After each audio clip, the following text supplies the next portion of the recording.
दोस्तों, स्वागत है आप सभी का अपने यूट्यूब चैनल पर। तो आज हम बात करने वाले हैं झारखंड विधानसभा चुनाव के बारे में। जी हाँ, चैनल पे नए हैं, चैनल को सब्सक्राइब कर लीजिए। अगर आप फेसबुक पेज पे देख रहे हैं तो फेसबुक पेज को जरूर फॉलो कीजिए। तो आज हम बात करने वाले हैं कि आखिरकार जेएमएम से महतो मंडल कैसे हट गए और कैसे बिखर गया मांझी मंडल और महतो का समीकरण। तो आज हम इन्हीं बातों के बारे में चर्चा करने वाले हैं। तो पहले हम बात करते हैं झारखंड मुक्ति मोर्चा के मंच के इस चुनाव में। जोहार जोहार शब्द जो है वो ज्यादा आजकल मुस्लिमों पर आधारित हो गया है और सुनाई दे रहा है। पार्टी के टॉप लीडर जो है वो खुलेआम इस तरह के नारे दे रहे हैं। अगर हम बात करें तो ऐसा आखिर हुआ क्यों? झारखंड का 15% वोट जेएमएम का सबसे टिकाऊ वोट बैंक आखिर कैसे हो गया, कैसे बन गए, और महतो और मंडल वगैरह कहाँ चले गए? झारखंड में जेएमएम के अंदर जो है ये जेएमएम का महतो और मंडल जो है वो कोर वोटर हुआ करता था एक समय में, लेकिन अभी ये जो है बिल्कुल बिखर गया है। अगर हम बात करें तो झारखंड आंदोलन के साथ मुस्लिमों के संबंध को इस बात से समझिए कि आंदोलन के दौरान सबसे बड़ी हिंसा संथल परगना के चिरूडीह में हुई थी, जिसमें मरने वाले मुसलमान थे। जी हाँ, ये आंदोलन जब हुआ था झारखंड को अलग करने का, तो उस टाइम में चिरूडीह में एक आंदोलन हुआ था।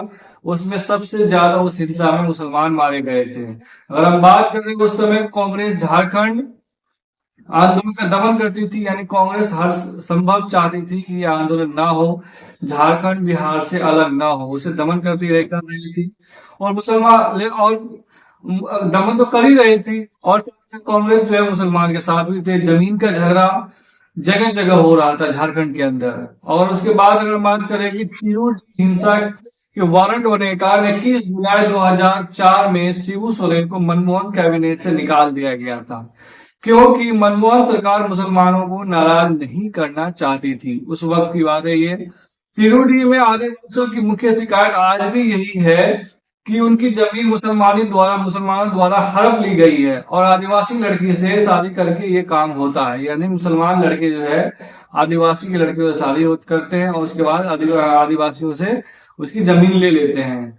साथ ही साथ अगर हम बात करें तो दरअसल झारखंड मुक्ति मोर्चा विभिन्न समुदायों और जातियों का एक समूह हुआ करता था। 1984 में जब जेएमएम बना तो इसमें इसे चलकर इसके 3 खुटे बने थे, यानी जेएमएम के 3 खुटे थे। एक शिबू सोरेन, दूसरा निर्मल महतो और तीसरा जो है वो सूरज मंडल। निर्मल पार्टी के अध्यक्ष हुआ करते थे उस वक्त। अब अगर हम बात करें, यही जेएमएम की आत्मा थी। मुसलमान उस समय कांग्रेस के साथ थे, जेएमएम के साथ मुसलमान उस टाइम थे ही नहीं। मुसलमान जो है इसका झारखंड आंदोलन में टकराव हुआ था और उसके बाद कांग्रेस सोरेन समेत सभी झारखंडी नेताओं को जेल जा चुकी है। यानी कांग्रेस के समय में झारखंड के जितने बड़े नेता थे वो जेल जा चुके थे या जेल होके आ चुके थे। लेकिन अगर हम बात करें 1990 में जेएमएम कांग्रेस और आरजेडी एक साथ आते ही मौजूद मांझी महतो और मंडल का समीकरण जो है वो धीरे धीरे टूटने लगा था, जब जेएमएम के साथ साथ कांग्रेस और आरजेडी साथ में आए। तो अब बात हम करें तो 15% मुस्लिम 15% एकजुट मुस्लिम जो है जुटने के बाद जेएमएम का वोट शेयर ये धीरे धीरे बनता गया, धीरे धीरे वोट बैंक बनता गया। अब जो है मुसलमानों का वोट झारखंड के अंदर में 2 पार्टियों के बीच में बढ़ती है, एक कांग्रेस दूसरा जेएमएम, थोड़ा बहुत आरजेडी को भी मिलती है।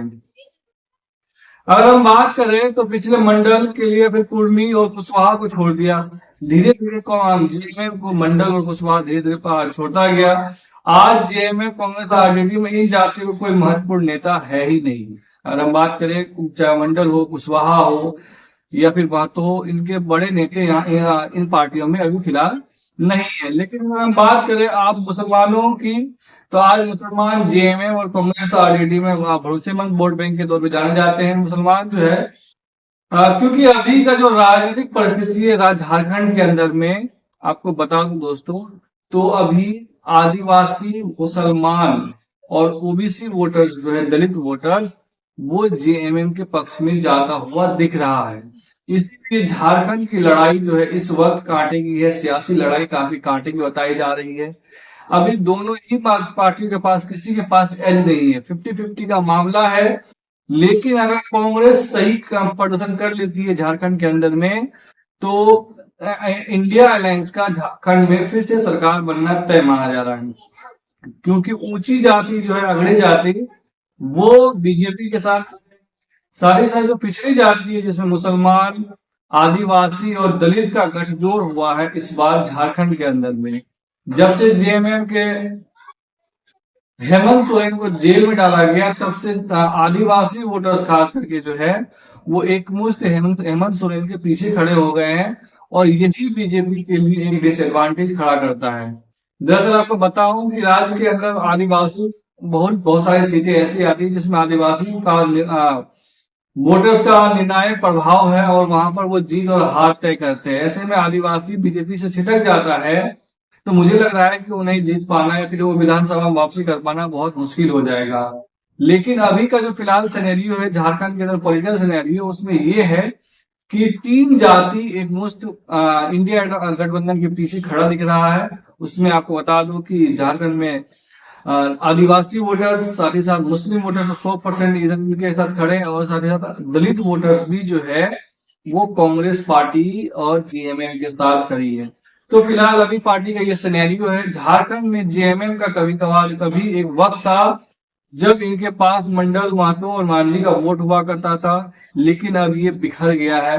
लेकिन फिर भी अभी फिलहाल 10-5 साल सत्ता में है, तो क्या आने वाले चुनाव जो होने वाले हैं 2 चरणों में झारखंड के अंदर में, क्या झारखंड के अंदर इस बार जेएमएम वापसी करेगी या फिर बीजेपी फिर से कोई सत्ता में आ जाएगी?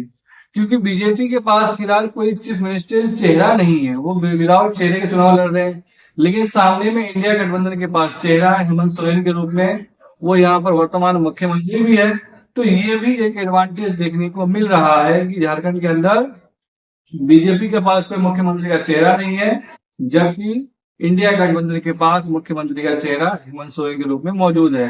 तो ये भी एक एडवांटेज है। लेकिन आपको क्या लगता है कौन सत्ता में आएगा?